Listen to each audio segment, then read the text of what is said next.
Hi guys, it's Ellen and today I have a new scrapbooking layout to share with you. I'm using the Cocoa Vanilla Unforgettable collection and I'm playing along with one of the challenges in the For the Love of Pretty Paper scrapbooking group on Facebook. So one of their weekly challenges was to use one of the colour palettes that they posted. So there was a few different ones and I chose the one with the butterfly that you would have just seen. So it had some different blue colours, a really deep green and a black, and I was really inspired to use that with this collection because there are a lot of those colours already in this collection. So I've taken my A4 white card and I added some texture paste through a scripty font. I knew I wanted to use the pattern paper on the left hand side of the screen there, and this has a scripty font in it, so I thought that would work well. And then I'm just going in with my watercolours and adding different tones of blue and grey and a little bit of black as well until I'm happy with it. I attempted to use the packaging technique, but it doesn't really work so well over texture paste, so I just moved the colour around with my paintbrush. And I dry in between layers so that the colour doesn't mix too much and just create one blue colour. I wanted there to be obvious different blue tones. And I keep placing the pattern paper on top so I can see how it's going to look, and I just keep going in with the watercolour until I'm happy with it. I've then taken some white lace and I wanted to use this on my layout, so I've used the remainder of the watercolour that I had on my palette and I'm just using that to dye the lace. This works really well. So once my page is all dry, I am trimming down the pattern paper to go in the middle, and then the idea was with the lace is to put that behind the where the pattern paper meets the background paper, so just to add a bit more texture and a little bit of interest there. So I've distressed the edges of my pattern paper, added some double-sided tape to the back, and then I will add my lace onto that, and then to secure that I'll add some just some masking tape to keep that where I want it so it doesn't move around, and then I will hand stitch around the entire piece of the pattern paper. And it's quite hard to see on camera, but the stitching that I did around the pattern paper is in that really deep green colour that was on the colour palette. It just looks black in the video, and I think it looks black on the photos as well, but it is the deep green.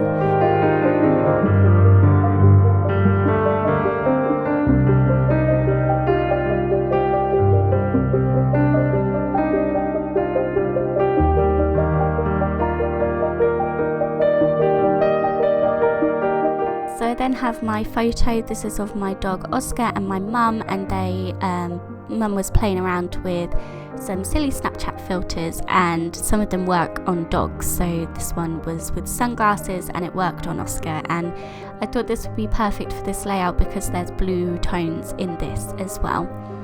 So I've just trimmed down my photo, distressed all of the edges, and then I'll add that to some white card, and then I'm going to use that paper, the blue sky sort of paper, to back my photo as well. This is from the 6x8 paper pad from the Cocoa Vanilla collection.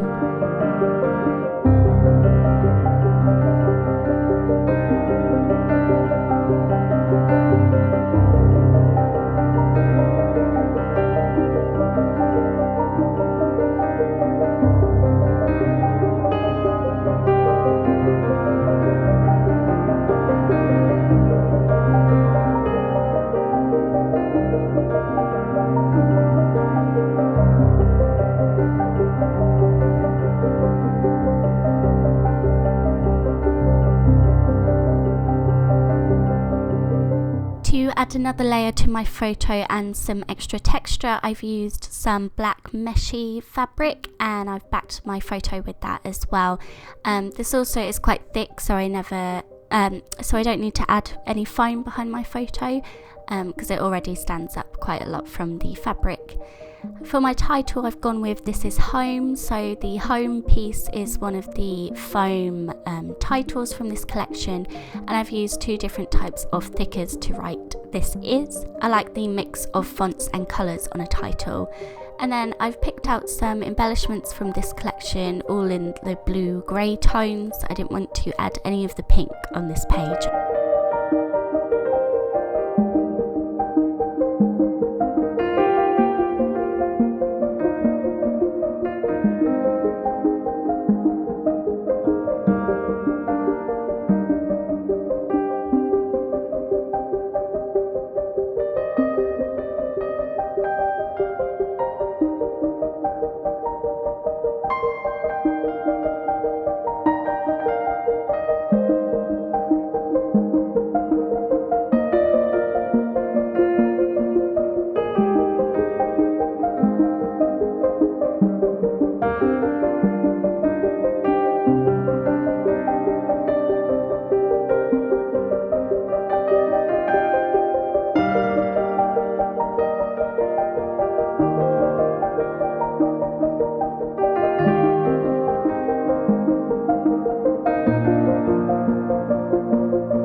I added some tiny phrase stickers. I added a heart and a flower and just some other little stickers. I got rid of the butterflies in the end. I didn't think they were going to work.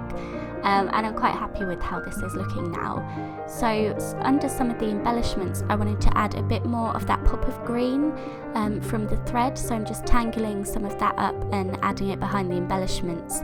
And I'm using a bit of foam tape behind them and then gluing them down so they have some different dimension as well. And I've done that in 3 different spots, the tangled thread. And then I wanted to add a border around my page, so I'm just using a black fine liner pen to do that. And then I have a clear sticker that says the story, so I thought it would be good to add my journaling under there. I don't always add journaling to my layouts because they're not always things to journal about, but I just wrote a little bit about how I enjoy staying home with mum and my dog, and yeah, so it's just a few lines of journaling. And that's my page all finished. So I hope you enjoyed this video, and as always, thank you very much for being here. Bye guys.